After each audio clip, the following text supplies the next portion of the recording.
Dear student अस्सलाम वालेकुम। Online classes का सिलसिला जारी है और हम सेकंड ईयर फ़िज़िक्स में आज नया आर्टिकल पढ़ने जा रहे हैं।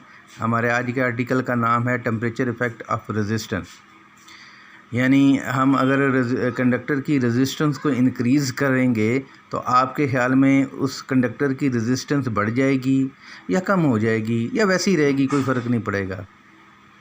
तो डियर स्टूडेंट, रेजिस्टेंस जो है उसकी बढ़ जाएगी। तो कंडक्टर की रेजिस्टेंस जो होती है वो डायरेक्टली प्रोपोर्शनल होती है टेम्परेचर के।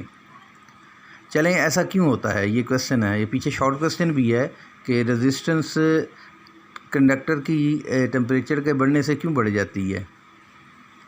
तो उसकी रीज़न ये है कि जब हम किसी चीज़ को हीट अप करते हैं तो वहाँ पे जो एटम होते हैं उनकी वाइब्रेशनल काइनेटिक एनर्जी भी इंक्रीज़ हो जाती है। अब वाइब्रेशनल काइनेटिक एनर्जी के इंक्रीज़ होने से करंट के फ़्लो में रुकावट होती है और करंट के फ़्लो में जितनी रुकावट ज़्यादा होगी हम कहेंगे उस कंडक्टर की रेजिस्टेंस उतनी ही ज़्यादा है।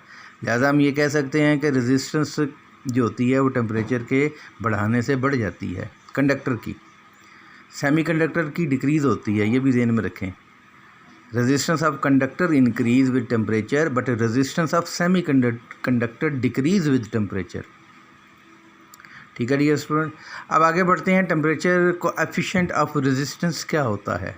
देखिए, ये एक डायग्राम बनी हुई है, इसमें एक कंडक्टर शो हुआ है। आर नॉट उसकी रेजिस्टेंस है जबकि टेम्परेचर यहाँ 0 है। और जो ही आप इसका टेम्परेचर इंक्रीज़ करके 0 से T कर देंगे, अब इसकी रेजिस्टेंस भी आर नॉट नहीं रहेगी बल्कि बढ़ जाएगी। तो सपोज़ कर लिया वो बढ़ के RT होगी। तो रेजिस्टेंस में चेंज कितनी आई, तो RT माइनस आर नॉट, ये रेजिस्टेंस में चेंज आई। तो RT माइनस आर नॉट ये डायरेक्टली प्रोपोर्शनल होगी ओरिजिनल रेजिस्टेंस के। और एक और बात ये भी है कि RT माइनस आर नॉट ये डायरेक्टली प्रोपोर्शनल होगी चेंज इन टेम्परेचर के। अगर आप इन दोनों को कंबाइन करेंगे तो RT minus R nought is proportional to R nought delta T। तो RT minus R nought is equal to constant, proportionality sign remove हो गया।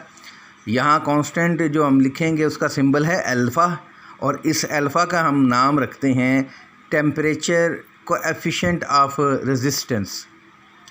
और यहाँ से हम इसको डिफ़ाइन करेंगे। अल्फ़ा क्या होता है, अल्फ़ा चेंज इन रेजिस्टेंस पर ओरिजिनल रेजिस्टेंस पर change in temperature. Dear student, हम ये भी जानते हैं कि रेजिस्टेंस जो होती है वो रेजिस्टिविटी के प्रोपोर्शनल होती है।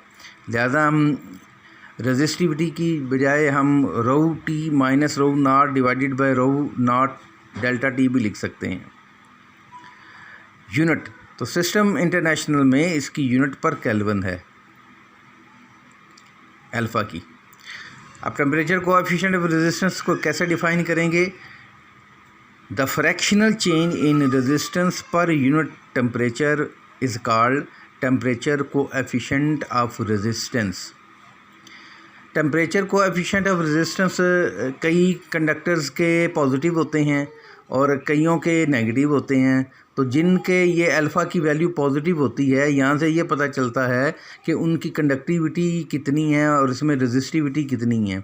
तो जिनके अल्फ़ा की वैल्यू ज़्यादा होती है उनकी रेजिस्टिविटी भी ज़्यादा होती है और जिनकी कम होगी वो उनकी रेजिस्टिविटी भी कम होगी। और जिनके अल्फ़ा की वैल्यू पॉजिटिव होगी उनके लिए रेजिस्टेंस जो होगी वो टेम्परेचर के डायरेक्टली प्रोपोर्शनल होगी और जिनके अल्फ़ा की वैल्यू नेगेटिव होगी उनकी रेजिस्टेंस टेम्परेचर के इन्वर्सली प्रोपोर्शनल होगी। यानी उनकी रेजिस्टेंस टेम्परेचर बढ़ाने से उल्टा कम होगी। तो ये चीज़ ज़रा ज़हन में आपने रखना है। जैसे सिलिकॉन है, जर्मेनियम है, कार्बन है, इनके अल्फ़ा की वैल्यू नेगेटिव होती है। बाकी ज़्यादातर चीज़ों की अल्फ़ा की वैल्यू पॉजिटिव होती है, उनमें ज़्यादातर मेटल्स हैं। सो डियर स्टूडेंट, ये था आज का लेक्चर। उम्मीद है आपको समझ आ गई होगी।